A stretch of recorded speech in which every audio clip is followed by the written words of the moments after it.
U nedelju 2. juna biće održani beogradski izbori, ali takođe i lokalni u dve opštine u Pčinjskom okrugu, u Bujanovcu, u Surdulici.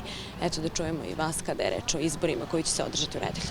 Mi smo svi zajedno položili ispit odgovornosti jer smo se ujedinili i sabrali i u zajedničkom savezu nastupamo na predstojećim lokalnim izborima i ja koristim priliku da pozovem sve Surduličane da daju podršku našoj velikoj koaliciji na predstojećim izborima Aleksandar Vučić, Surdulica sutra, da podrže našu ujedinjenu listu i u Bujanovcu gde moramo da vodimo računa posebno o statusu srpskog naroda u kontekstu svih onih velikoalbanskih pretenzija koje postoje, gde se Bujanovac često targetira kao meta i tamo je jako važno da budemo ujedinjeni. Došla sam danas u Surdulicu i ne prvi put na krsnu slavu, ali i na pomen surduličkim mučenicima. Ali ovde sam i kao ministar za brigu o porodici i demografiji da najavim da će naše ministarstvo napraviti regionalne kancelarije, regionalne štabove i da ćemo mi od septembra meseca stići na jug i na jugoistok naše zemlje. Da će za Ministarstvo za brigu o porodici ovi krajevi biti apsolutni prioritet, jer mi ne možemo da dozvolimo ovakvu demografsku sliku i da pred njom skrstimo ruke. Dakle, mi želimo da se ovde učvrsti porodica, da se ona ekonomski osnaži.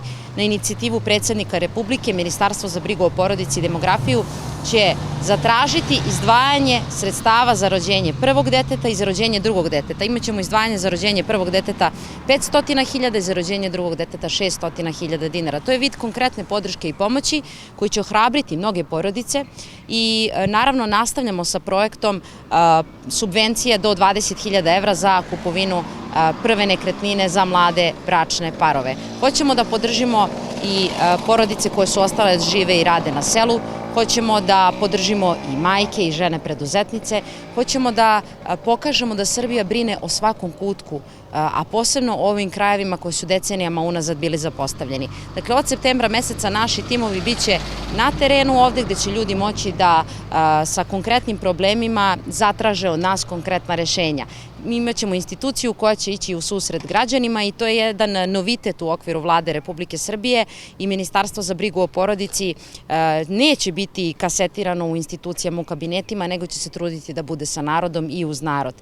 Tako da ja zaista pozivam sve dobre ljude da daju podršku upravo toj politici, da daju podršku politici očuvanja suvereniteta, nacionalnog identiteta, politici koja se suprotstavila nameri da nas neko etiketira kao genocidan narod, da daju podršku domaćinskom rukovođenju u svim opštinama i našim gradovima širom Srbije.